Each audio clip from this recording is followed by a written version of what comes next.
Hi everyone, welcome back. And since Christmas is around the corner, I wanted to share with you this traditional Christmas recipe which is called eskalkals. And I learned this from my mother and my grandmother, and I thought it would be great if I share it with you all so that you can try it and enjoy it with your family. It's a very easy recipe with very few ingredients and it's not very hard to do. If you just follow along, you would be fine. It's very delicious and a very good snack that you can prepare for your family during Christmas. So let's get to see how we do it. So first off, I'll give you the ingredients.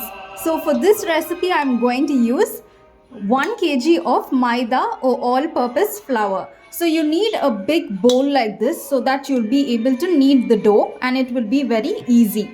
After this, I'm taking around 3.5 cups of sugar. So if you see here, the sugar is ground sugar. I've made it into a powder so that you don't get any coarse grains. Apart from this, I'm adding around 1.5 cup of milk. This milk is going to help us to make the dough very soft. Also, you would need vanilla essence for this. So you can use any essence according to your taste. You can use almond or you can use anything else. But for this recipe, I'm using vanilla essence. Apart from this, I'm using 4 eggs for this recipe. So you need 4 big eggs for 1 kg of maida. Also, you need to have cake seeds. So in the shops, if you ask, they would provide you cake seeds. So you would need a handful, like a small amount of cake seeds, which would add great flavor to this recipe. And apart from this, I'm going to add around 1 small pinch of salt and baking powder. So you see, this is the quantity that I'm going to add for 1 kg of maida. You don't want to add too much of oil because then it would become salty. This entire recipe is like a Christmas snack which is sweet. Also, I need to add here butter, and this butter is around 150 grams of melted butter. So you need to first keep it at room temperature and then melt down the butter. So these are pretty much all the ingredients that you need for this recipe. So now let's get started. So first off, we are going to add all the dry ingredients. So I already have 1 kg of maida in this bowl. And next I'm going to add around 3.5 cups of ground sugar.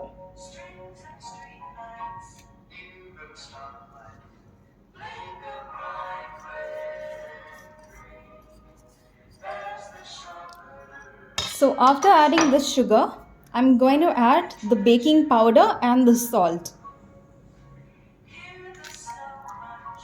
Next, I'm going to add the cake seeds, as I said. So I'm going to add 2 spoons. If you want, you can always add later on also. So now we have all the dry ingredients. So now we have all the dry ingredients done. Next, we're going to add in all the wet ingredients. So first off, I'm going to add 4 large eggs.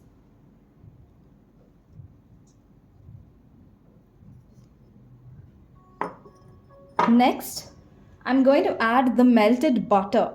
So you can add first around 75 grams of the melted butter, and then later on when you start kneading the flour, the dough, you can then start adding the butter accordingly. So there we have the butter, maybe a little more. There. And then I'm going to add the essence, the vanilla essence. So I'm going to add 1.5 cup of vanilla essence. So there's 1.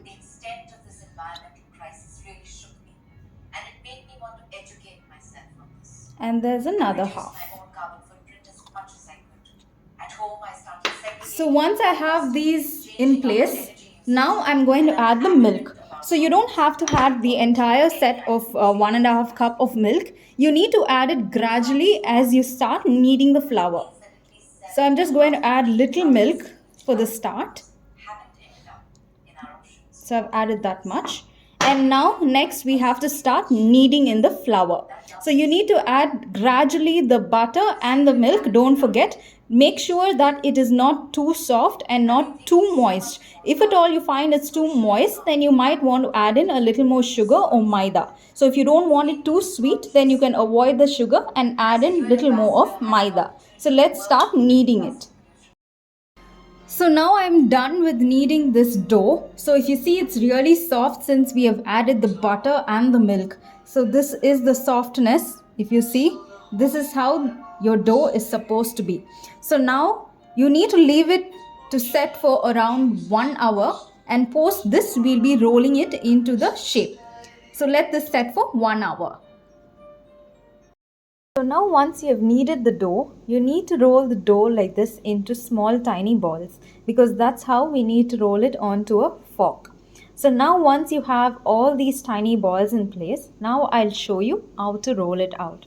So for this you'll be needing a fork. Okay, so you take a fork like this and you first need to dab it with oil or butter, but I always prefer oil because since we have already added butter in the dough, so we can add oil over here.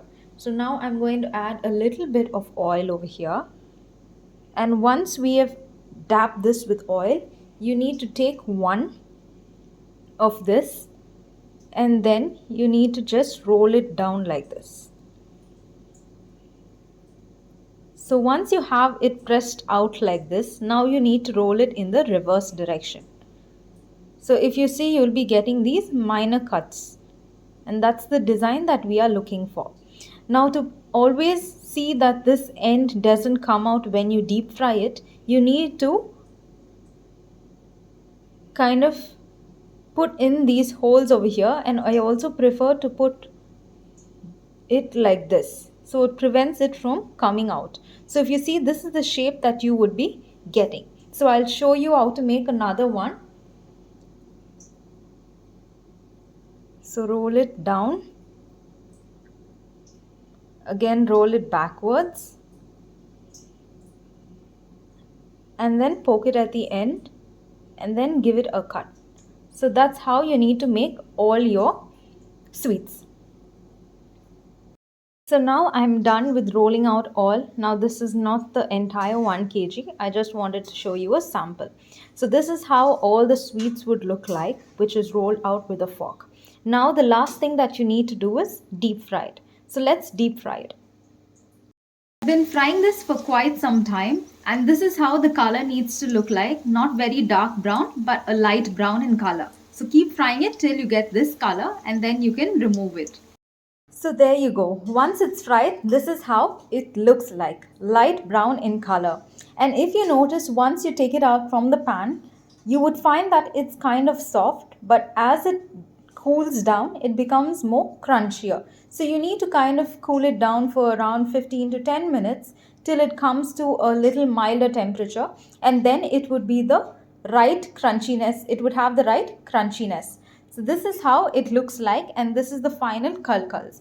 Now you can stop with this, else you can do an icing on this. For today I'm not going to do icing for this. I will show it to you in another video, but that's the end one which I was trying to show you, and it's really sweet and it's really tasty. A great snack that you can use for Christmas time, and try it out and do let me know how it is. Thank you.